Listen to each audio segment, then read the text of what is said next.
بسم اللہ الرحمن الرحیم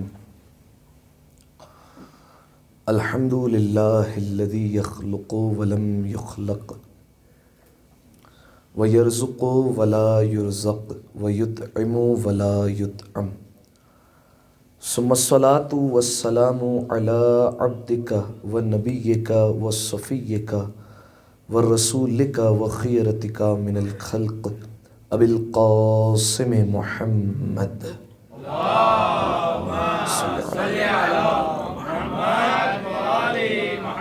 وعلی اہل بیتہ الطیبین الطاہرین المعصومین المظلومین سیما ابن عمہ علی علیہ السلام وہو النبأ العظیم والصراط المستقیم والقرآن الکلیم وهو الصدیق الاکبر والفاروق الاعظم وحبل اللہ المتین وامام المسلمین ووصی رسول رب العالمین واللعنۃ الدائمۃ علی اعدائہم اجمعین اما بعد فقد قال ابو عبد اللہ جعفر بن محمد الصادق علیہ السلام لولا هؤلاء لانقطعت آثار النبوہ صلوات علی محمد و آل محمد اللہم صلی علی محمد۔ ابتدائے کلام میں ہی پروردگار عالم کی بارگاہ میں دعا کرتے ہیں میرے مالک ہماری اس عبادت کو اپنی بارگاہ میں قبول فرما، تمام گناہ صغیرہ اور کبیرہ کو معاف فرما۔ میرے مالک جتنے حاضرین تشریف فرما ہیں تمام کی پریشانیوں کو آسان فرما، تمام کے رزق میں مزید برکت اور وسعت عنایت فرما۔ میرے مالک ان ماہ اعظم میں ایام محرم الحرام میں جیسے عزاداری کرنے کا حق ہے ویسے عزاداری کرنے کی توفیق عطا فرما، جنت البقیع کی تعمیر کے اسباب جلد از جلد مہیا فرما، تمام مقامات مقدسہ کی حفاظت فرما، زمانے کے امام کے ظہور میں تعجیل فرما، ہمیں ان کے اعوان و انصار میں شمار فرما۔ سامعین محترم، آخر میں دو مومنین کی دعائے صحت کے لیے التماس کی گئی ہے اور اس وقت علیل ہے، لہذا یہ ان دو مومنین کے لیے بالخصوص اور عمومی طور پر جہاں جہاں شیعہ علی بستے ہیں، جہاں کہیں بھی بیمار ہیں، ان تمام کی صحتیابی کے لیے 5 مرتبہ اما یجیب کا وعد کرتے ہیں۔ بسم اللہ الرحمن الرحیم اما یجیب المضطر اذا دعاه ویکشف السوء اما یجیب المضطر اذا دعاه ویکشف السوء اما یجیب المضطر اذا دعاه ویکشف السوء اما یجیب المضطر اذا دعاه ویکشف السوء اما یجیب المضطر اذا دعاه ویکشف السوء۔ تمام دعاؤں کی قبولیت کے لیے مل کر بآواز بلند صلوات دیا کرتے ہیں۔ اللہم صلی علی محمد۔ سامعین محترم، عزیزان گرامی قدر، اگر آپ کے اذہان عالیہ میں یہ بات محفوظ ہو، مسلسل شبہ جمعہ کی مجالس میں جس موضوع پر ہم گفتگو کر رہے تھے وہ ہے علماء کی باتیں، اور بحمد خدا بفضل چہردہ معصومین علیہم السلام اس موضوع کے ذیل میں اب تک 3 علماء حقہ کا تذکرہ کر دیا گیا ہے اور مختصر طور پر ان کی زندگی کے حالات کو بیان کیا گیا۔ ابتدا میں محمد بن یعقوب کلینی، وہ عالم حق کہ جنہوں نے 20 سال کے عرصے میں الکافی جیسی کتاب لکھی اور اس کتاب کو ہم تک پہنچایا۔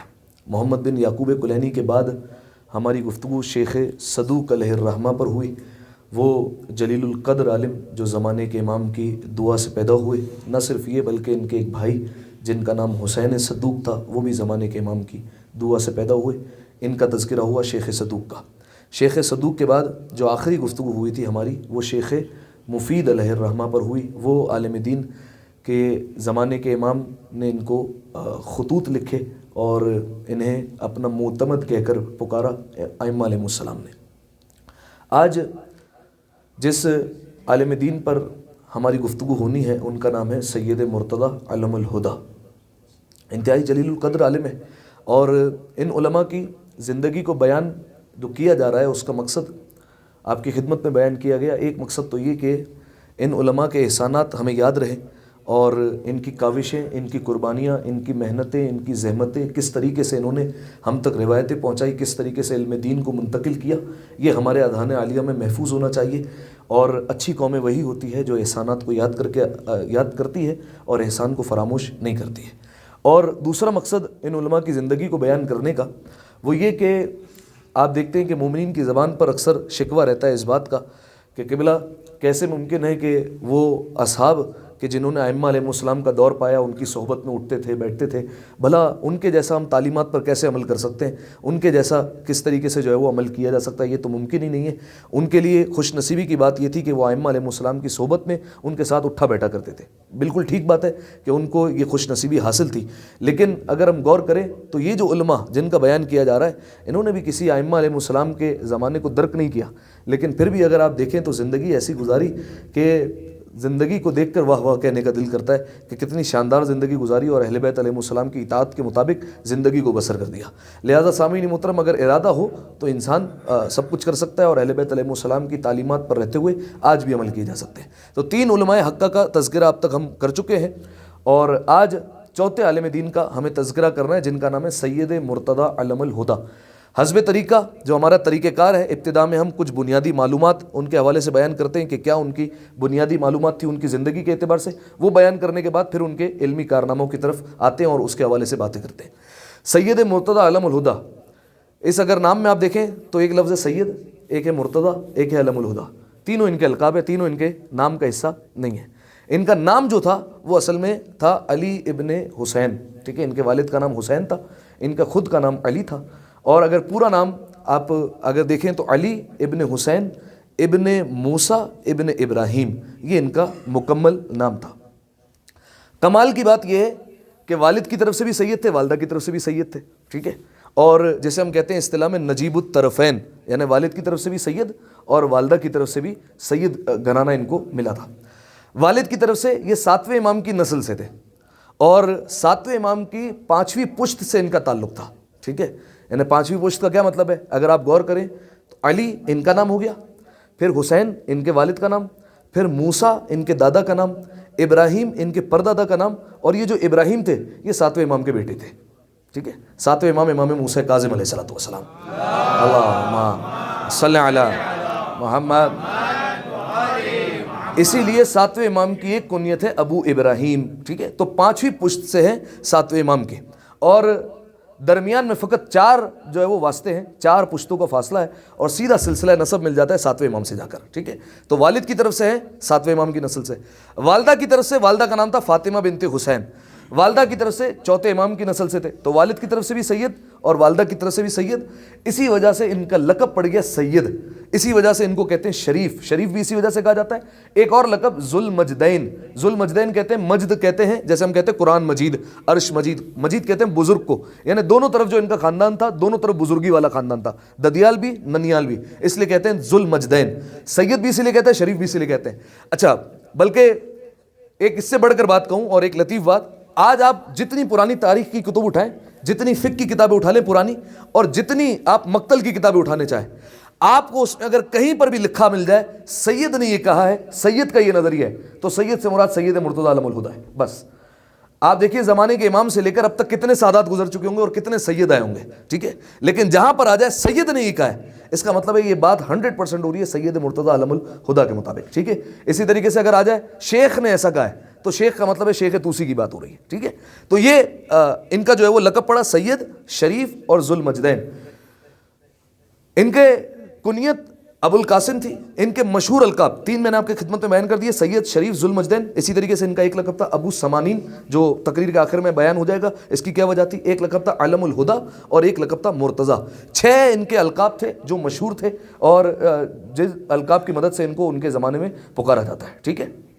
ولادت شہر بغداد میں ہوئی ان کی، اور شہر بغداد میں 355 ہجری میں، کون سی ہجری؟ 355 ہجری میں انہوں نے آنکھیں کھولی، علمی خاندان میں انہوں نے آنکھیں کھولی، وہیں پر ان کی پرورش ہوئی، اور 25 ربیع الاول شہر بغداد میں ہی 436 ہجری میں 436 ہجری میں اس دنیا سے چلے گئے۔ تو 355 ہجری میں دنیا میں آئے اور 436 ہجری میں دنیا سے گئے، تو کتنی عمر مبارک ہوئی ان کی؟ کتنی عمر مبارک ہو گئی؟ جلدی جلدی لگائیں. ہاں کتنی؟ 81. 81 سال تقریباً 80 سال کچھ مہینے ان کی عمر مبارک بنی جو انہوں نے اس دنیا میں گزاری. ٹھیک ہے. اچھا ان کے علاوہ مشہور استاد، ویسے تو کئی اساتذہ تھے ان کے جن سے انہوں نے کسب فیض کیا اور علم حاصل کیا، لیکن اگر مشہور استادوں کی بات کی جائے تو اس میں ایک نمایاں نام شیخ مفید علیہ الرحمہ کا، اور ایک شیخ صدوق کے بھائی جو کہ زمانے کے امام کی دعا سے پیدا ہوئے تھے جن کا نام تھا حسین صدوق، وہ بھی ان کے استاد تھے. ٹھیک ہے. اور شاگردوں کی بات کی جائے تو شاگرد کی کئی جو ہے وہ فہرست طویل ہے، لیکن اس میں ایک نمایاں نام کی بات کی جائے تو شیخ طوسی علیہ الرحمہ. شیخ طوسی علیہ الرحمہ کون ہے؟ شیخ طوسی کہ آج نجف اشرف چلے جائیں آپ، نجف اشرف میں ایک حوضہ علمیہ قائم ہے. ٹھیک ہے. جس میں آج بھی عرصے سے جو ہے وہ علماء دین علم حاصل کر رہے ہیں. یہ جو حوضہ علمیہ قائم ہے ان کو قائم کرنے والے کا نام شیخ طوسی علیہ الرحمہ تھا، اور یہ شیخ طوسی شاگرد ہیں سید مرتضیٰ علم الہدیٰ کے. ٹھیک ہے. تو یہ ہو گئے شاگرد. اس کے علاوہ اگر ان کے خاندان کی بات کی جائے تو ان کے خاندان میں دو اور مشہور ہستیاں تھیں. ٹھیک ہے. جن کی وجہ سے ان کا خاندان مشہور تھا. ایک خود ان کی صاحبزادی تھی، ان کی بیٹی تھی کہ جنہوں نے روایت نقل کی اپنے بابا سے بھی، اپنے چچا سے بھی، اور اپنے دادا سے بھی، اور دیگر ہستیوں سے روایت کرتی تھی کہ انہوں نے ان سے سنا اور انہوں نے ان سے سنا، اور پھر معصوم سے روایت نقل کی ہے اور ہم تک جو ہے وہ پہنچائیں. ان کی صاحبزادی. اس کے علاوہ ایک اور ہستی جو ان کے خاندان میں مشہور ہے وہ ان کے چھوٹے بھائی جو ان سے 4 سال چھوٹے تھے جن کا نام ہے سید رضی علیہ الرحمہ. یہ کون ہے سید رضی؟ کون ہے سید رضی؟ نیج البلاغہ. ٹھیک ہے. کدھر سے آواز آئی ہے؟ پردے میں بیٹھے ہوئے سامنے آئے بھائی. سید رضی علیہ الرحمہ، یہ سید رضی نیج البلاغہ کے مؤلف جنہوں نے امیر المومنین کے خطبات کو جمع کیا. ٹھیک ہے. اور جو آج ہم تک کتاب پہنچی، سید رضی 4 سال چھوٹے تھے. اچھا چھوٹے بھی تھے اور انہوں نے انتہائی کم عمری میں اس دنیا سے چلے گئے. 47 سال کی انہوں نے عمر مبارک پائی اور اس دنیا سے چلے گئے. انشاءاللہ کوشش کریں گے کہ اگلی تقریر میں سید رضی کے حوالے سے کچھ باتیں آپ کی خدمت میں بیان کی جائیں. ٹھیک ہے. تو یہ ہو گیا ان کا مکمل طور پر خاکہ بنیادی معلومات کا. جلدی جلدی بیان کر دوں، جو لوگ بعد میں ہیں وہ سن لیں. ان کا نام علی ابن حسین ابن موسیٰ ابن ابراہیم ابن امام موسیٰ کاظم علیہ الصلوۃ والسلام، جو کہ امام کی مطلب 5ویں نسل سے ہو گئے. والدہ کا نام فاطمہ بنت حسین، والد کی طرف سے بھی سید، والدہ کی طرف سے بھی سید. والدہ جو ہے وہ 4 امام کی نسل سے تھی. ٹھیک ہے. ولادت ہوئی شہر بغداد میں، وفات بھی ہوئی شہر بغداد میں. ولادت ہوئی 355 ہجری، وفات ہوئی 436 ہجری، یعنی کل انہوں نے 81 عمر کی جو ہے وہ حیات پائی اور اس دنیا میں انہوں نے گزارے. ان کی کنیت ابو القاسم، اور ان کے القاب 6 جو مشہور ہیں: سید، شریف، ذوالمجدین، ابو سمانین، مرتضیٰ، علم الہدیٰ. یہ 6 القاب ان کے مشہور ہیں. استادوں میں ان کے شیخ مفید اور شیخ صدوق علیہ الرحمہ کے بھائی حسین صدوق جو بھی امام زمانہ کے دعا سے پیدا ہوئے تھے، یہ ان کے 2 استاد تھے. اور شاگردوں میں اگر بات کی جائے تو شیخ طوسی علیہ الرحمہ ان کے نمایاں ترین شاگرد تھے. خاندان میں 2 ہستیاں اور مشہور ہیں، ایک ان کی اپنی صاحبزادی اور ایک ان کے بھائی سید رضی جنہوں نے نیج البلاغہ کو ہم تک پہنچایا. ٹھیک ہے. ایک دفعہ صلوات دیا کریں مل کر بآواز بلند. اللہم صلی علی وعلی محمد. ٹھیک ہے. یہ ہو گئی بنیادی معلومات. اب آئیے سید مرتضیٰ کے حوالے سے ہم کچھ باتیں کر لیتے ہیں. اچھا اس سے پہلے کہ ان کے علم پر بات کی جائے تو سید مرتضیٰ کے حوالے سے تاریخ میں ملتا ہے کہ سید مرتضیٰ اپنے زمانے میں جتنے صاحبان ایمان تھے اس میں سب سے مالدار ترین انسان سید مرتضیٰ تھے.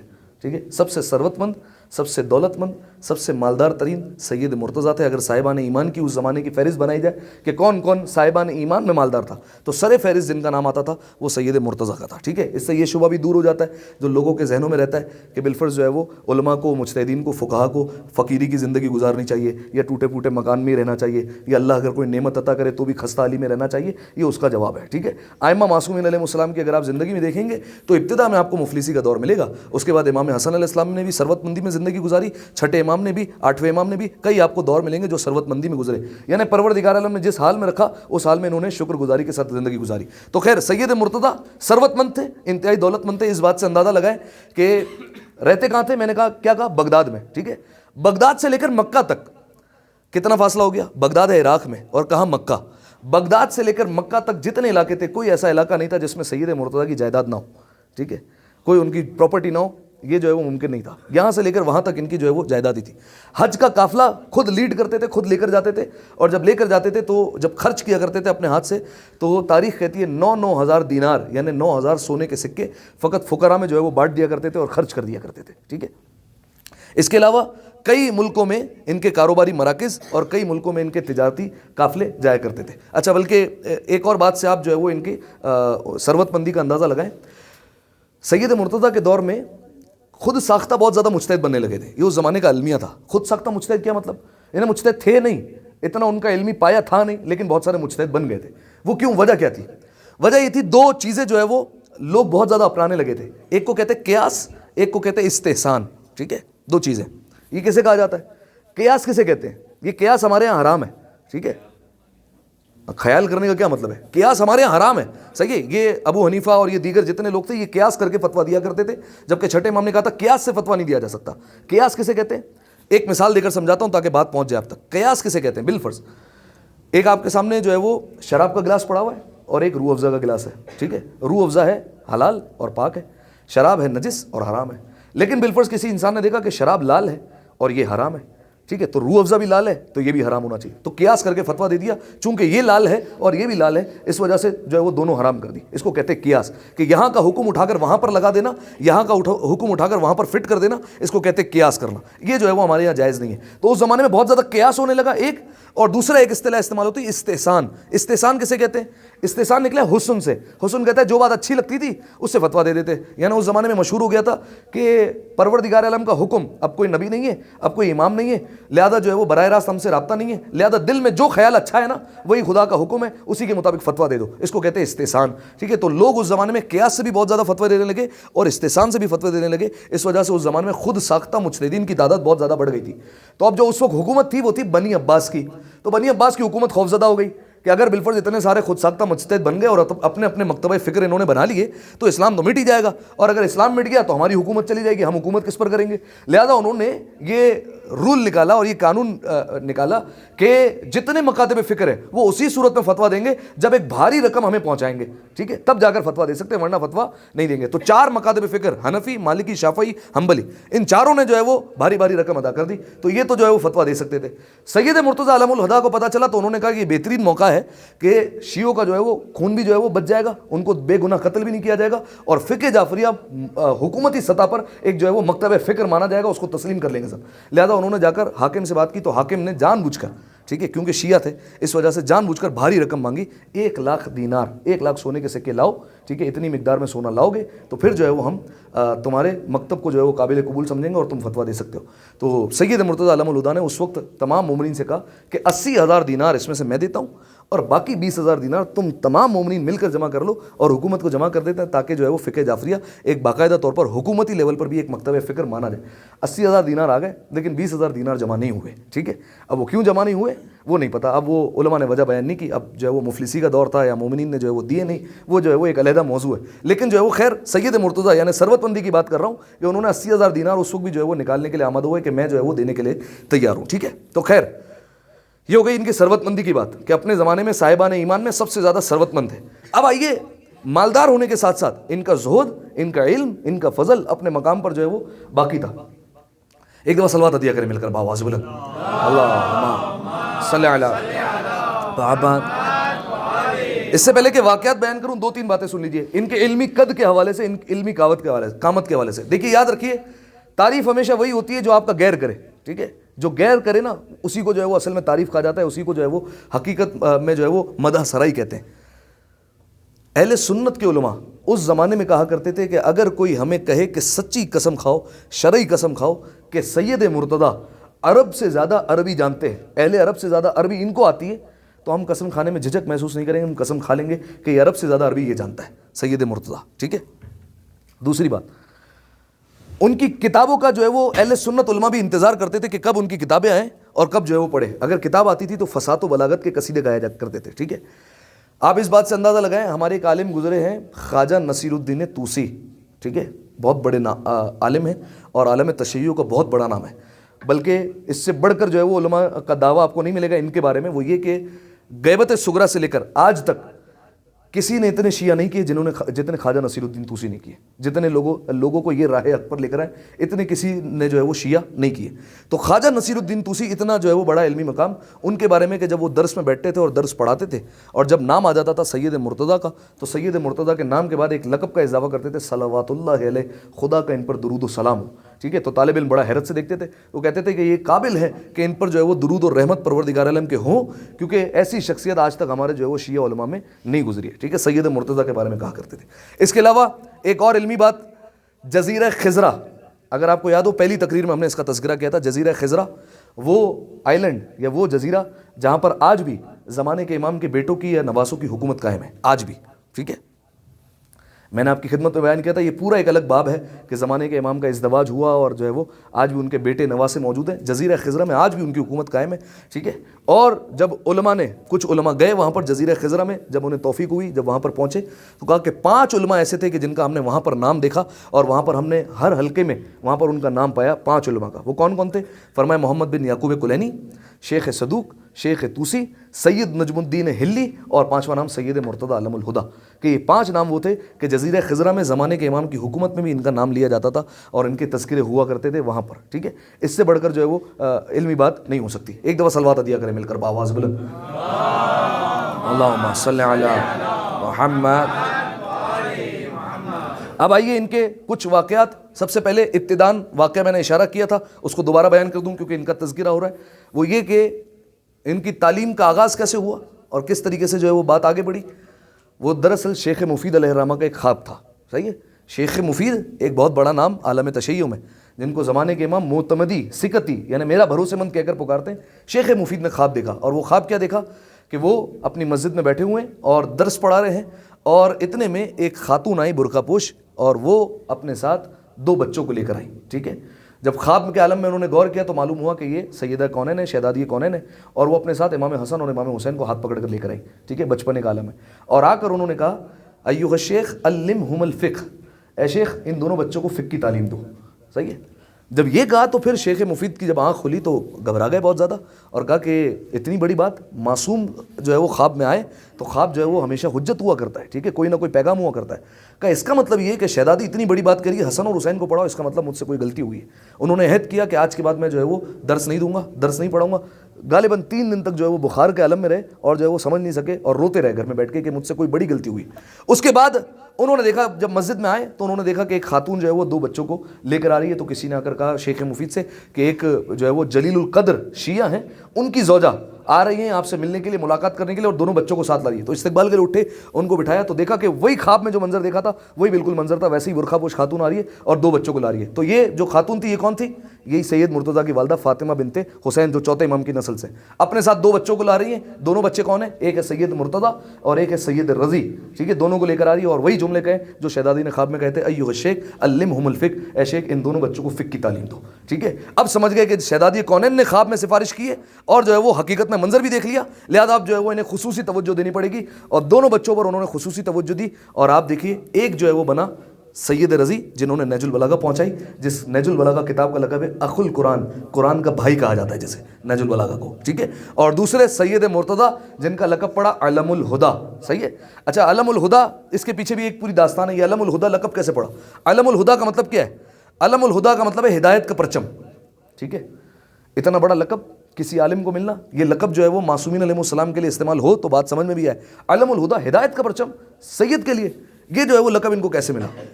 اس کے پیچھے پوری ایک داستان ہے, اور وہ اس طریقے سے کہ 419 ہجری میں بادشاہ جو اس دور کا تھا بنی عباس کا, اس کا ایک وزیر تھا, وزیر اعظم. ٹھیک ہے, وزارت عظمیٰ کی پوسٹ پر تھا وہ, اور اگرچہ بنی عباس کا وزیر تھا لیکن اس کے دل میں محبت اہل بیت تھی. ٹھیک ہے, وہ بیمار پڑ گیا اور ایسا بیمار ہوا کہ اس کا علاج جو ہے وہ کہیں پر بھی ممکن نہیں تھا. وزیر تھا, ظاہر ہے دنیا بھر سے طبیب بلائے, دنیا بھر سے حکیموں کو بلایا گیا, آؤ اس کا آ کر علاج کرو, لیکن کوئی بھی جو ہے وہ علاج کرنے کے قابل نہیں ہے. ہر ایک جو ہے وہ جواب دے دیتا ہے کہ اس جو ہے وہ بیماری کا علاج ہمارے پاس نہیں ہے. بالآخر جو ہے وہ اپنی زندگی سے تھک ہار گیا اور کہا کہ اب جو ہے وہ میری زندگی زیادہ بچی نہیں ہے, لہذا جو ہے وہ روتے روتے ایک دن سو گیا. خواب میں امیر المومنین آ گئے, اور امیر المومنین چونکہ محب اہل بیت تھا نا, امیر المومنین نے کہا کہ اگر چاہتے ہو کہ تمہارا علاج ہو جائے تو تمہیں چاہیے کہ میرے بیٹے علم الہدا کے پاس جاؤ, اور علم الہدا کے پاس جا کر کہو کہ میرے لیے دعا کرے, جب وہ دعا کریں گے تو تمہیں شفا مل جائے گی.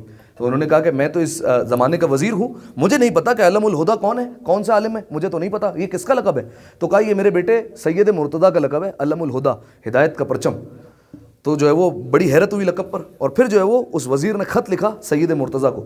جب خط انہیں ملا تو اس میں جو ہے وہ لکھا ہوا تھا علم الہدا کہہ کر پکارا, تو سید مرتضیٰ جو ہے وہ اس لقب سے گھبرا گئے, اور جو ہے وہ جواب میں انہوں نے خط میں لکھا کہ اس لقب کے میں قابل نہیں ہوں, اور میں اس لقب پر پکارنے پر ناراض ہوں, اور میں جو ہے وہ اپنے آپ کو اس قابل نہیں سمجھتا کہ کوئی مجھے علم الہدا کہہ کر پکارے، ہدایت کا پرچم، یہ میں جو ہے وہ اپنے لیے قابل قبول نہیں سمجھتا، میں اس لقب پر راضی نہیں ہوں۔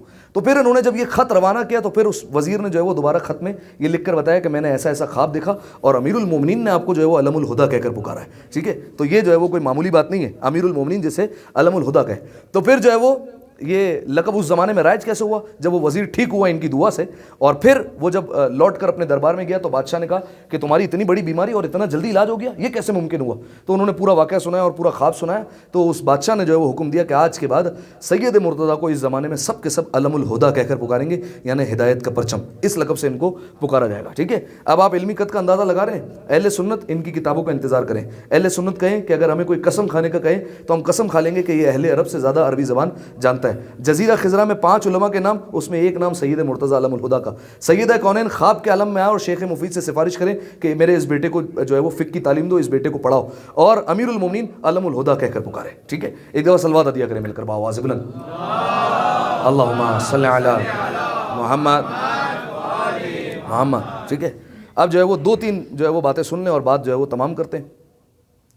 سید مرتضیٰ علم الہدا، ان کا شیخ مفید سے ایک اختلاف ہو گیا، صحیح ہے۔ ایک مجلس میں غالباً میں نے اشارہ کیا تھا، لیکن ان کی مجلس زیادہ ہے تو سنیے۔ اختلاف ہو گیا اپنے استاد سے۔ شیخ مفید میں نے آپ کو بتا دیا ان کا کیا مقام، سید مرتضیٰ کا مقام آپ سن چکے۔ سید مرتضیٰ گئے امیر المومنین کی زیارت کے لیے، اور حرم میں جب گئے سید مرتضیٰ تو اپنے گھوڑے کو جو ہے وہ باہر درخت کے ساتھ باندھ کے گئے۔ اس زمانے میں ہوتا یہ تھا جیسے ہم گاڑی کی چابی اپنے پاس رکھ لیتے تھے نا، اس وقت جو ہے وہ گھوڑے کی زین اتار کر زمین پر رکھ دیا جاتا ہے تاکہ اسے سیٹ کرنے میں جو ہے وہ وقت لگے اور کوئی چوری نہیں کر سکے اس کو، تو اتار کر جو ہے وہ زمین پر رکھ دیا جاتا ہے۔ سید مرتضیٰ گئے زیارت پر، شیخ مفید آ گئے پیچھے سے، سید مرتضیٰ شاگرد، شیخ مفید استاد، وہ آ گئے پیچھے سے۔ انہوں نے دیکھا سید مرتضیٰ کی زین ہے، ان کا گھوڑا ہے، اور ایک جو ہے وہ نجس العین جانور آیا، ایک کتا آیا اور اس نے جو ہے وہ زین کو نجس کر دیا، ٹھیک ہے۔ انتظار کرنے لگے کہ سید مرتضیٰ باہر آئیں تو انہیں پہلے خبر دیں کہ اس زین پر خبردار سوار نہ ہونا، اور جو ہے وہ یہ نجس ہو چکی ہے۔ انتظار ہونے لگا، سید مرتضیٰ آئے کافی دیر بعد، اتنی دیر بعد آئے کہ وہ زین سوکھ چکی تھی، ٹھیک ہے۔ اب آئے، اپنی زین اٹھائی، گھوڑے پر رکھی اور سوار ہونے لگے۔ شیخ مفید نے روک لیا، کہا رکو سید، اس پر سوار مت ہونا، یہ جو ہے وہ نجس ہو چکی ہے۔ کہا کہ کیسے نجس ہوئی؟ کہا میں نے ابھی دیکھا تھا ایک نجس العین جانور آیا اور اس نے جو ہے وہ اس کو نجس کر دیا، لہٰذا اس پر سوار نہیں ہونا۔ انہوں نے کہا دیکھیے حضور، یہ آپ کا فتویٰ ہوگا، ٹھیک ہے، استاد ہے نا، یہ آپ کا فتویٰ ہوگا کہ جو ہے وہ آپ نے دیکھا ہے تو نجاست آپ کے لیے ثابت ہے، لیکن ہمارے نزدیک تو نجاست اس وقت ثابت ہوگی جب 2 عادل گواہ ہیں، ایک عادل گواہ آپ ہیں، دوسرا عادل گواہ لے کر آئیں، ٹھیک ہے۔ اب شیخ مفید دوسرا عادل گواہ کہاں سے لائے؟ دوسرا عادل تو تھا نہیں، کسی نے جو ہے وہ دیکھا نہیں تھا۔ کہا 2 عادل گواہ لائیں گے تو نجاست ثابت ہوگی۔ اب جو ہے وہ دونوں میں، استاد اور شاگرد میں جو ہے وہ بحث ہو گئی۔ استاد کہہ رہے ہیں میں نے اپنی آنکھوں سے دیکھا ہے، تو استاد کا احترام نہیں رکھتے اور جو ہے وہ اس بات کو نہیں مان رہے ہو۔ سید مرتضیٰ کہتے ہیں آپ ہی نے پڑھایا ہے کہ اپنے اصولوں پر قائم رہا کرو، میرا جو اصول ہے وہ یہ ہے کہ 2 عادل بتائیں گے تو نجاست ثابت ہوگی، ورنہ میں مانوں گا نہیں۔ اب جب دونوں میں بحث ہونے لگی، عقیدہ دیکھیے، خدا کی قسم اس کو بولتے ہیں عقیدہ، کہا چلو آ کر علی سے پوچھتے ہیں، علی بتائیں گے، ٹھیک ہے۔ آئے امیر المومنین کی بارگاہ میں رکہ لکھا، ٹھیک ہے، اور رکہ ڈال دیا امیر المومنین کی زری میں، کہا کل صبح آئیں گے دوبارہ۔ اگلے دن آئے تو رکہ باہر پڑا ہوا تھا، اس کی پشت پر دیکھا تو جواب لکھا ہوا تھا، جواب سنیے۔ شیخ مفید سید نہیں ہے، سید مرتضیٰ سید ہے، ٹھیک ہے، جواب سنیے۔ یا شیخ انت ثقتی والولدی مع الحق، فرمایا اے شیخ تم میرے بھروسے مند ہو، شیخ مفید کو کہہ رہے ہیں اے شیخ تم میرے بھروسے مند ہو، لیکن جو میرا بیٹا کہہ رہا ہے اس وقت وہ حق کہہ رہا ہے، لہذا اس کی بات مانی جائے گی، ٹھیک ہے۔ تو آپ دونوں عالموں کا آپ مقام دیکھیے، ایک کو امیر المومنین معتمد کہہ رہے ہیں، بھروسے مند کہہ رہے ہیں، اور ایک کو جو ہے وہ کہہ رہے ہیں میرا بیٹا حق کے ساتھ ہے، ٹھیک ہے، میرا بیٹا جو کہہ رہا ہے وہ حقیقت ہے، صحیح ہے۔ ایک دفعہ صلوات عطیہ کریں مل کر بآواز بلند، اللہم صلی علی محمد و علی محمد۔ خیر کافی واقعات ان کے بیان ہو سکتے ہیں، لیکن جو ہے وہ کوشش کریں گے اگلی تقریر جو سید رضی پر ہوگی ان کے بھائی کی، اس میں جو ہے وہ کچھ واقعات کو شامل کر لیا جائے۔ ابھی 1-2 باتیں جو ہے وہ آخری سن لیں اور پھر تقریر کا اختتام کرتے ہیں ہم۔ سید مرتضیٰ علم الہدا، یہ واقعہ جو اب میں سنا رہا ہوں یہ مشہور ہو گیا شیخ مرتضیٰ انصاری کے نام سے، حالانکہ یہ شیخ مرتضیٰ انصاری کا واقعہ نہیں ہے، سید مرتضیٰ علم الہدا کا واقعہ ہے، ٹھیک ہے۔ مشہور واقعہ ہے وہ کیا ہے کہ سید مرتضیٰ کے زمانے میں بغداد 2 حصوں میں تقسیم ہو گیا، ٹھیک ہے۔ ایک بغداد کو کہا جانے لگا پرانا بغداد، ایک بغداد نیا بغداد، ٹھیک ہے۔ درمیان میں دریا تھا، دریائے دجلہ، ٹھیک ہے۔ تو دریائے دجلہ کے اس پار نیا بغداد ہے اور اس پار جو ہے وہ پرانا بغداد ہے۔ درمیان میں ایک پل بنا دیا گیا ہے تاکہ جو ہے وہ لوگوں کو اگر آمد و رفت کرنا ہو، اگر ادھر ادھر جانا ہو تو اس پل کی مدد سے جا سکے، لیکن ایک قانون تھا وہ یہ تھا کہ صبح کے وقت یہ پل کھلے گا، شام کے وقت یہ پل بند ہو جائے گا، ٹھیک ہے۔ تو اب جو ہے وہ ایک طالب علم جو ان کے درس میں آتا ہے، لیکن اس وقت آتا ہے یا تو جب درس ختم ہو جائے یا درس آدھے سے زیادہ گزر چکا ہے جب آتا ہے درس میں، ٹھیک ہے۔ تو سید مرتضیٰ نے ایک دن پوچھ لیا تم تاخیر سے کیوں آتے ہو بھائی، لیٹ کیوں آتے ہو، درس کا وقت تو یہ ہے۔ کہا استاد بات یہ کہ میں تو وقت پر اپنے گھر سے نکلتا ہوں اور میں تو دروازے کے پاس آ کر کھڑا ہو جاتا ہوں پل کے، لیکن وہ دروازہ لیٹ کھلتا ہے صبح، تو جب میں بھاگتے ہوئے آتا ہوں یہاں پر تو وقت نکل جاتا ہے اور درس ختم ہو جاتا ہے، لہٰذا جو ہے وہ میں اس کی وجہ سے جو ہے وہ تاخیر ہو جاتی ہے مجھے، میں نئے بغداد میں رہتا ہوں۔ تو استاد نے کہا کہ ٹھیک ہے۔ سید مرتضیٰ نے کاغذ اٹھایا، قلم اٹھایا اور ایک جو ہے وہ دعا لکھی اور کہا کہ یہ کاغذ جو ہے وہ اپنے پاس رکھو، جب بھی ارادہ کرو درس میں آنے کا اس کاغذ کو اپنے ہاتھ میں لو، اللہ کا نام لو، دریا پر قدم رکھو، چلتے ہوئے میرے پاس آ جانا، ٹھیک ہے، چلتے ہوئے میرے پاس آ جاؤ، اس کاغذ کو فقط ہاتھ میں رکھنا، ہاں ایک بات اس کو کھول کر مت دیکھنا، بس یہ ہماری نصیحت ہے۔ شاگرد روزانہ یہی کرتا ہے، گھر سے نکلتا ہے، پل کا دروازہ بند ہوتا ہے، لیکن جو ہے وہ دریا پر قدم رکھتا ہے اللہ کا نام لے کر اور چلتے ہوئے جو ہے وہ اس طرف آ جاتا ہے اور درس میں سب سے پہلے آ کر بیٹھ جاتا ہے، ٹھیک ہے، اور اس طریقے سے آتا ہے کہ ان کا جوتے کا جو ہے وہ تلوا بھی جو ہے وہ گیلا نہیں ہوتا، آ کر بیٹھ جاتا ہے درس میں۔ ایک دن جو ہے وہ دل میں خیال آ گیا، وہ یہ کہ ذرا کھول کر دیکھیں اس کاغذ میں لکھا ہوا کیا ہے، تاکہ جو ہے وہ دوسرے شاگردوں کو بھی بتا سکے، وہ بھی آ سکے ہمارے ساتھ۔ تو کھولا تو اس میں لکھا ہوا تھا بسم اللہ الرحمن الرحیم۔ جب یہ دیکھا تو فوراً دل میں خیال ہے، صرف بسم اللہ لکھا ہوا تھا، اچھا، اور اس کے بعد جو ہے وہ پھر بند کر دیا، اور جب بند کر کے اب جو قدم رکھا تو اب جو ہے وہ ڈوبنے والی باری آ گئی، ٹھیک ہے، ڈوبنے لگے اور بڑی مشکل سے جان بچائی، اور پھر جب درس میں پہنچے تو گیلے ہو کر جو ہے وہ پہنچے، تو سید مرتضیٰ نے مسکرا کر کہا میں نے کہا تھا اس کو کھول کر مت دیکھنا، بسم اللہ کی معرفت تمہیں نہیں ہے، ہمیں معرفت ہے کہ بسم اللہ کی حقیقت کیا ہے، ٹھیک ہے۔ اگر فقط تم بسم اللہ کے احترام کو سمجھ لو نا، بسم اللہ کی قدر و منزلت کو سمجھ لو، تو تم اپنے بڑے بڑے کام کروا لو ایک بسم اللہ کے ذریعے سے، لیکن بات یہ تمہیں بسم اللہ کی معرفت نہیں ہے، ٹھیک ہے۔ خیر اتنا بڑا مقام سید مرتضیٰ کا، لیکن اتنے بڑے ہونے کے باوجود بھی معصومین سے ڈانٹ پڑ جایا کرتی ہے، ٹھیک ہے۔ اگر کبھی موقع ملا تو آپ کے سامنے جب مقدس اردبیلی کی بات ہوگی نا، مقدس اردبیلی کو بھی ایک دفعہ ڈانٹ پڑی ہے، ٹھیک ہے، امیر المومنین کی طرف سے، امیر المومنین نے انہیں بھی ڈانٹا ہے۔ مقدس اردبیلی اپنے زمانے کے سب سے بڑے عالم تھے، سب سے بڑے مرجع تھے، جب کسی مسئلے میں پھنستے تھے نا امیر المومنین کے روضے پہ آ جاتے تھے اور لے کر بیٹھ جاتے تھے۔ عقیدہ دیکھیے، یہ ہوتا ہے عقیدہ، آپ بتائیے اس مسئلے کا حل کیا ہے، اور جواب لے کر اٹھتے تھے، روزانہ آ کر پوچھ لیتے۔ ایک دن امیر المومنین نے ڈانٹ دیا، کہا تم مجھ سے آ کر پوچھتے ہو بہت اچھی بات ہے، لیکن اس وقت جو تمہارا امام ہے نا وہ میرا بیٹا ہے، اس سے جا کر پوچھا کرو، میرے پاس کیوں بار بار آ جاتے ہو، ٹھیک ہے، زمانے کے امام کے پاس جاؤ اپنے۔ تو امیر المومنین سے پوچھنے لگے کہ اس وقت کہاں ملیں گے، تو کہا جاؤ مسجد سیلا میں ملیں گے، جاؤ ان کے پاس جاؤ۔ پھر مقدس اردبیلی گئے اور جو ہے وہ امام زمانہ سے پوری ملاقات ہوئی اور وہ پورا واقعہ ہے۔ تو مقدس اردبیلی کو ڈانٹ پڑی جیسے، ویسے سید مرتضیٰ کو بھی ایک ڈانٹ پڑی۔ اب وہ کس طریقے سے، یہ آخری بات اور جو ہے وہ منزل مسائل سنیے گا۔ سید مرتضیٰ علیہ الہدیٰ کے دور میں ایک وقت وہ آیا کہ آل بویا کی حکومت قائم ہو گئی، ٹھیک ہے۔ آل بویا کون تھے؟ محب اہل بیت تھے، اہل بیت علیہ السلام کی محبت رکھنے والے تھے، یہ پوری ایک ہسٹری ہے، ٹھیک ہے، ان کی حکومت قائم ہوئی۔ لیکن آل بویا نے یہ کیا کہ بادشاہ جو ہے وہ بنی عباس کے خلیفہ کو ہی رکھا کہ بادشاہ تم ہی ہو، صحیح ہے، لیکن وزیر ہمارا ہوگا جو سارے جو ہے وہ امور چلائے گا، وزیر اعظم ہمارا ہوگا، آل بویا کا بادشاہ تمہارا، ٹھیک ہے۔ توجہ چاہ رہا ہوں اس واقعے پر، یہی ہوتا تھا۔ تو اب جب وزیر آ گیا آل بویا کا محب اہل بیت، تو اس نے نگاہ کی نجف اشرف کی طرف کہ نجف اشرف میں امیر المومنین کی قبر مبارک ہے، تو دنیا و آخرت کا بادشاہ جو ہے وہ یہاں پر آرام کر رہا ہے، تو قبر ایسے ہی تو نہیں ہونی چاہیے۔ اس نے جو ہے وہ امیر المومنین کے قبر کے ارد گرد جو ہے وہ سونے چاندی کی جو ہے وہ جالیہ تعمیر کروائی، ٹھیک ہے، سونے اور چاندی کی قندیلیں لگوائی آل بویا نے پہلے، ٹھیک ہے۔ اب امیر المومنین کی جو ہے وہ زری تعمیر ہو گئی، تو اب جو ہے وہ لوگ جاتے تھے اور زائرین کا جو ہے وہ ایک ہجوم ہو گیا۔ امیر المومنین کی جب اتنی شاندار قبر ہو گئی تو زائرین کا ہجوم بڑھ گیا، تو وہاں پر خدام بھی تھے اسی زمانے سے، تو ایک فقیر کو دیکھا، ایک دیوانہ، ایک درویش، وہ آیا اور آ کر امیر المومنین کے جو ہے وہ قبر مبارک کے پاس آ کر کھڑا ہوا اور آ کر امیر المومنین سے کہنے لگا، اے علی، یہ آپ کے قبر مبارک پر اتنی سارے سونے کی قندیلیں لٹک رہی ہیں، اگر ایک قندیل مجھے دے دیں گے، قندیل سمجھتے نا، قندیل کسے کہتے ہیں جس میں چراغ جلایا جاتا ہے، ٹھیک ہے، اسے کہتے ہیں، کہا سونے کی ایک قندیل لٹک رہی ہے، اگر ایک مجھے مل جائے گی تو میری پوری زندگی سنور جائے گی اور پوری زندگی کا گزارا ہو جائے گا، ایک قندیل دے دیں خالی، اور کچھ نہیں چاہیے۔ تبھی اس نے دعا مانگی اور قندیل جو ہے وہ آ کر ٹوٹ کر گر گئی اس کے قدموں میں، تو اس نے اٹھائی لے کر جانے لگا، خادموں نے روک لیا، کہا یہ جو ہے وہ حرم کا ہے، یہ تمہیں نہیں دے سکتے۔ انہوں نے جو ہے وہ اس سے لے کر دوبارہ قندیل وہیں پر لگا دی، وہ چلا گیا مایوس ہو کر۔ اگلے دن پھر آیا اور پھر آ کر امیر المومنین سے کہتا ہے، اب جو ہے وہ انداز سنی، یہ جو آپ کے بندے ہیں یہ ہم سے قندیل چھین لیتے ہیں، آپ جو ہے وہ ہمیں قندیل دے دیں، آج دوبارہ کو یہ کیسا انتظام کیجیے کہ یہ قندیل مل جائے، ایک مل جائے گی قندیل، پوری زندگی سنور جائے گی۔ پھر ٹوٹ کر گری قندیل، پھر اس کے قدموں میں آئی، پھر اٹھائی، پھر جانے لگا، پھر خادموں نے روک لیا، کہا نہیں اجازت نہیں ہے حرم کی قندیل، پھر جو ہے وہ لگا دی وہیں پر۔ تیسرے دن جو ہے وہ پھر آیا، پھر یہی انداز، پھر امیر المومنین سے کہنے لگا ایک قندیل مل جائے بس، پھر ٹوٹ کر گری۔ اب جب تیسری مرتبہ ٹوٹ کر گری تو خادموں نے دیکھا یہ جو ہے وہ کوئی معمولی بات نہیں، یہ تینوں دن آیا، تینوں دن اس نے ایک ہی دعا مانگی اور تینوں دن جو ہے وہ قندیل ٹوٹ کر گر گئی، تو اب جو ہے وہ کیسے جو ہے وہ اس کو دیں، ہے بھی حرم کی، تو کس سے رابطہ کریں؟ کا رابطہ کرتے سید مرتضیٰ علیہ الہدیٰ سے، جو کہ اس دور کے جو ہے وہ مرجع وقت ہے، ان سے بڑا جو ہے وہ کوئی عالم نہیں ہے، صحیح، ان سے چل کے بات کرتے۔ تو آئے سید مرتضیٰ کے پاس کچھ خدام، اور خدام آ کر کہنے لگے کہ ایسا ایسا واقعہ ہے اور قندیل جو ہے وہ ایک شخص جو ہے وہ مانگ رہا ہے، کیا اسے دے دیں؟ تو سید مرتضیٰ نے منع کر دیا کہ نہیں، حرم کا وقف شدہ ہے، جو وقف ہوتا ہے وہ حرم سے باہر نہیں نکلے گا، تو انہیں نہیں دی جا سکتی، منع کر دو، صاف منع کر دو کہ جو ہے وہ اس قندیل سے اسے محروم رکھا جائے گا، یہ نہیں مل سکتی اسے۔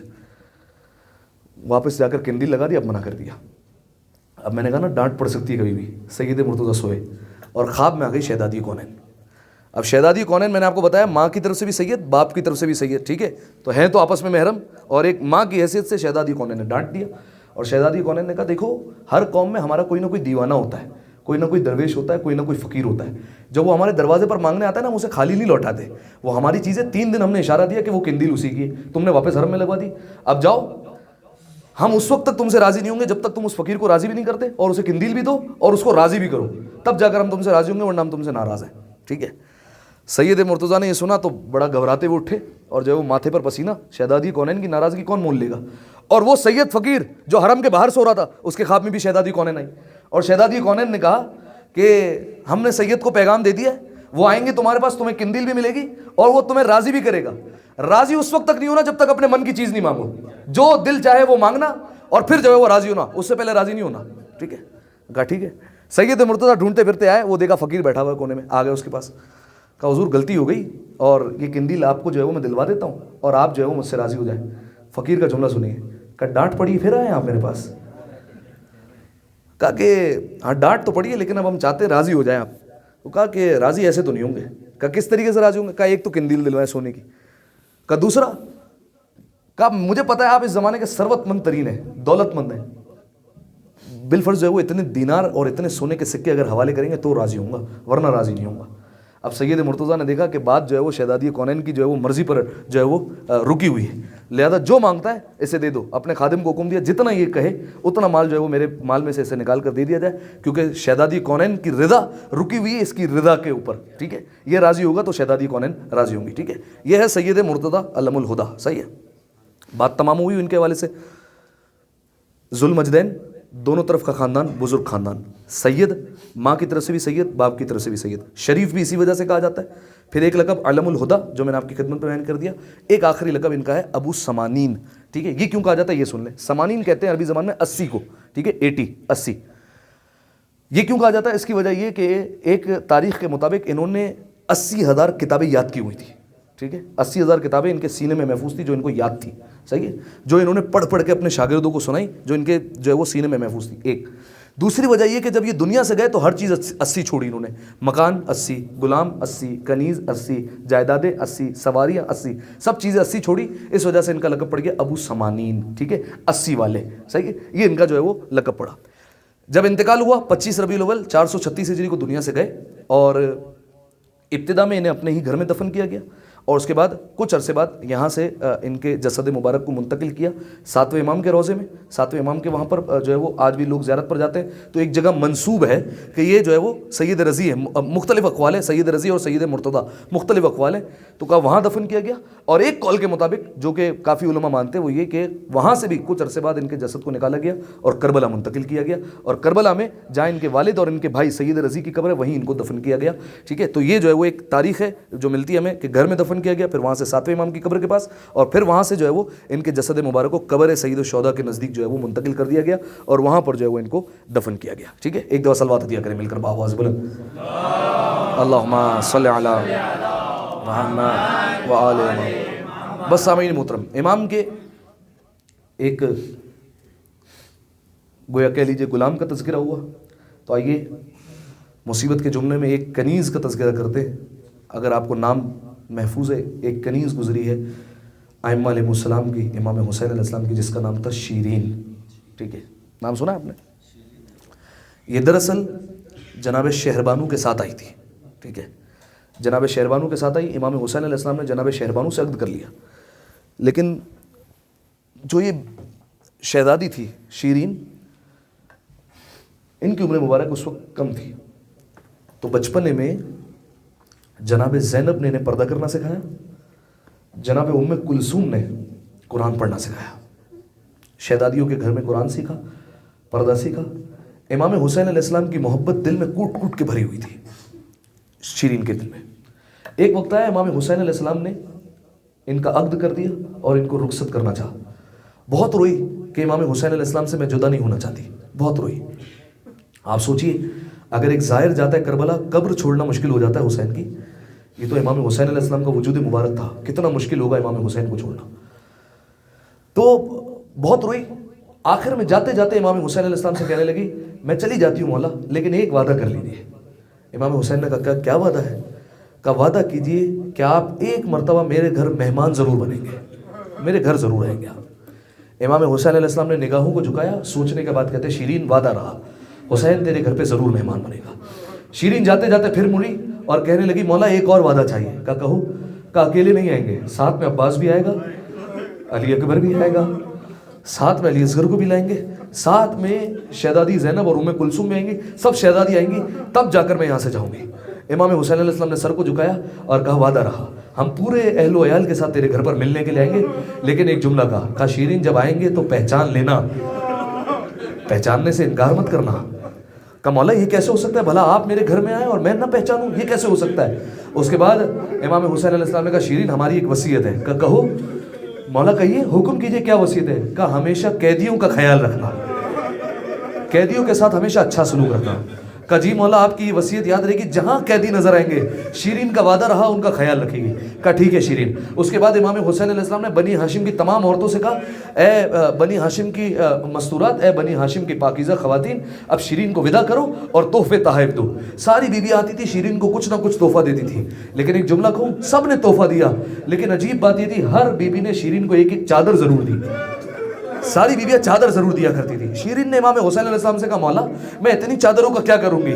امام حسین نے کہا شیرین رکھ لے، ہو سکتا ہے کبھی ایک ایسا وقت آئے یہ چادریں تجھے کام آ جائے، رکھ لے یہ چادریں. شیرین نے یہ ساری چادریں لی اور شیرین ودا ہو گئی. آزاداروں جانتے کہاں رہتی تھی؟ کوفے سے باہر ایک قلعہ تھا جسے کہا جاتا ہے قلعہ شیرین، وہاں پر یہ شہزادی رہا کرتی تھی. عرصے تک رہی، انتظار کرتی رہی کہ کب نہ جانے میرا مولا آئے گا مجھ سے ملاقات کے لیے. ایک وقت آیا، خبر آئی کانوں میں کہ مکہ سے امام حسین نکلے ہیں اور کوفہ آ رہے ہیں. دل میں ایک بڑی خواہش آئی، لوگ بڑی عزت کرتے تھے شیرین کی. کیوں؟ کیونکہ حسین نے سے وعدہ کر لیا حسین اس کے گھر پہ مہمان بنیں گے. شیرین دوڑ دوڑ کے ایک ایک دروازے پر گئی اور ایک ہی پیغام دیتی تھی، میں نہیں کہتی تھی حسین میرا مہمان بنے گا، دیکھو مجھے خبریں آ رہی ہے حسین مکہ سے نکل چکے ہیں، دیکھو جب حسین آئے نا ہمیں شاندار استقبال کرنا ہے، ہم سب کوفے کے دروازے پر جائیں گے اور حسین کو بڑے احترام سے لے کر جائیں گے. سب نے حامی بھر لی. شیرین ایسا ہی ہے. اب جانتے ہیں روزانہ طریقہ کار کیا ہے؟ روزانہ کا طریقہ یہ، شیرین آتی ہے کوفے کے دروازے کے باہر بیٹھ جاتی ہے، حسین کا انتظار کرتی ہے. روزانہ شیرین کو بری خبریں سننے میں آتی ہے، لیکن شیرین کسی خبر پہ کان نہیں دھرتی ہے. وہ کہتی ہے میرے مولا نے میرے سے وعدہ کیا ہے، ایسا ہو نہیں سکتا امام ہو کر وعدہ جو ہے وہ غلط ہو جائے. روزانہ باہر بیٹھ کر انتظار کرتی ہے میرا مولا آئے گا، آج نہیں تو کل مولا کی آمد ہو جائے گی، اور مولا اکیلا نہیں آ رہا، زینب و ام کلثوم کو لے کر آ رہا ہے. روزانہ شیرین یہ کہتی ہے. آزادارو جانتے ہیں شیرین کا شوہر ایک دن کوفے کے بازار سے گزرا، جانتے ہیں دیکھا اس نے کچھ قیدی ہے. قیدی کیسے ہیں؟ کہا آگے آگے نیزوں پہ کچھ سر بلند ہے، ناکوں پر کچھ بیویاں سوار ہے. شیرین کے شوہر کے دل میں بڑا رحم آیا، لیکن وہ رونے لگا اس وقت جب اس نے دیکھا ایک بیوی ہے جس کی گود میں 4 سال کی بچی ہے. بڑا رویا. وہ کہتا ہے میں نے پہلی مرتبہ دیکھا 4 سال کی بچی کو قیدی بنایا گیا ہے، اور عجیب بات یہ ہے اس کے کانوں پر بھی زخموں کے نشان ہیں، چہرے پر بھی زخموں کے نشان ہیں. بڑا رویا اور رو کر کہتا ہے سپاہیوں سے کہ دیکھو تم بھی تھک گئے ہو، رات کا وقت ہونے والا ہے، آؤ ہمارے گھر پر آرام کر لو، ان بیویوں کو بھی لے کر آؤ تاکہ یہ بھی تھوڑا سا آرام کر لے. سپاہیوں نے مشورہ کیا کہ ٹھیک ہے ہم تمہارے گھر چلیں گے. گھر کے باہر سب کو رکوایا، دروازے پر دستک دی. شیرین باہر آئی. کہا شیرین تو کہتی تھی نا تیرے مولا کی وصیت ہے قیدیوں کا خیال رکھنا، میں دیکھ ان قیدیوں کو لے کر آیا ہوں، دیکھ کتنے عجیب قیدی ہے، اس میں 4 سال کی کوئی بچی بھی ہے، دیکھ کس کا کرتا بھی جلا ہوا ہے، دیکھ اس کے چہرے پر تماچوں کے نشان بھی ہے، دیکھ اس کے کان بھی زخمی ہے، بڑی کوئی مظلومہ قیدی ہے. شیرین میرے دل میں رحم آ گیا، ان کو اپنے گھر میں ٹھہرا لے، ان کی خدمت کر لے، آ جا کل یہ چلے جائیں گے. کہا ٹھیک ہے. گھر میں بلایا اور حجروں کو کھول دیا گیا. کچھ حجروں میں سپاہی چلے گئے، کچھ حجروں میں یہ ساری بیوی آ کر بیٹھ گئی. عزاداروں ساری بیویوں کے پاس آئی شیرین اور کہتی ہے اے بیویوں بڑے مظلوم لگتے ہو، میرا دل چاہتا ہے آپ لوگوں کی کوئی خدمت کروں، کوئی کھانا چاہیے، کوئی پانی چاہیے میں لا کر دوں. کہا نہیں. ایک بات مانے گی شیرین؟ کہا کہیے کیا بات ہے؟ کہا بس ان سپاہیوں کے پاس جا اور جا کر کہہ دے ہمارے شہداء کے سر ہمیں دے دے، کچھ دیر کے لیے سارا گھر مل جائے ہمیں. شیرین کہتی ہے ہاں میں بات کرتی ہوں. آئی سپاہیوں کے پاس، کچھ رقم دی، کہا دیکھو یہ سر مجھے دے دو آج رات کے لیے فقط، کل دوبارہ ان سروں کو لے لینا. سارے سر مل گئے، نیزوں سمیت سر لائے گئے اور حجرے میں رکھ دیا گیا. شیرین سوچ رہی تھی یہ ساری بیویاں روئیں گی ابھی، لیکن کوئی بیوی نہیں روئی۔ شیرین نے کہا بیویاں روتی کیوں نہیں ہو؟ تمہارے شہداء کے ساتھ آ گئے۔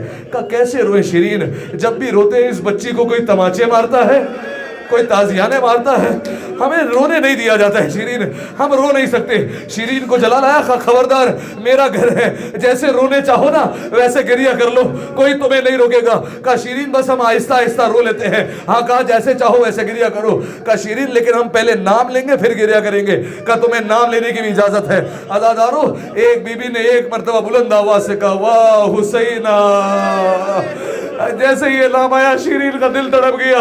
شیرین دوڑتے ہوئے آئی اور ہاتھ جوڑ کر کہتی ہے بیویو یہ نام تو میرے مولا کا نام ہے، اس نام سے گریہ نہ کرو، کسی اور نام کو لے کر گریہ کر لو۔ کہا شیرین کس نام کو لے کر گریہ کرے؟ کہا اگر اس مقتول کا کوئی بھائی ہے نا اس کا نام لے کر بیان کرو۔ ایک بی بی کھڑی ہوئی بیان کر کے کہتی ہے او عباس کے بھیا،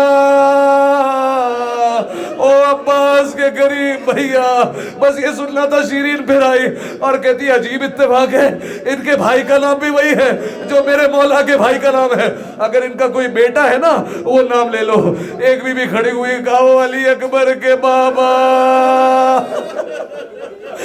جیسے ہی شیرین نے سنا کہا یہ عجیب اتفاق ہے، ان کے بیٹے کا نام بھی وہی ہے، ایک کام کرو شہیدوں میں کسی کا نام نہ لو، اگر کوئی ان کی بیٹی ہے نا وہ نام لے لو۔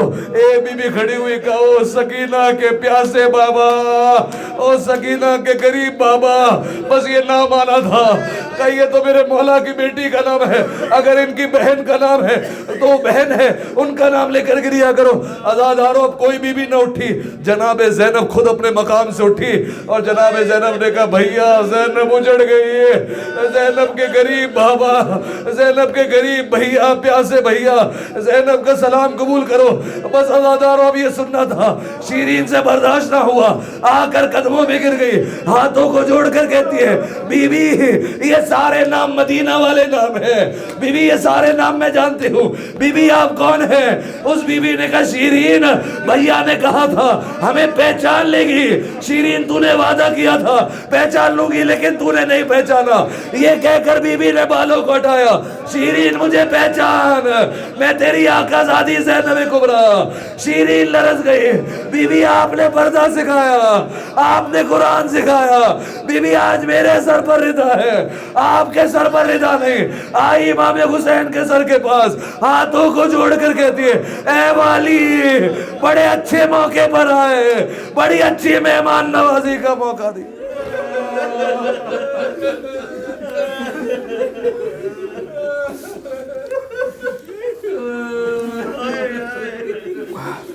اللہ لعنت اللہ علی القوم الظالمین وَسَيَعْلَمُ الَّذِينَ ظَلَمُوا أَيَّ مُنْقَلَبٍ يَنْقَلِبُونَ۔ ماتم حسین۔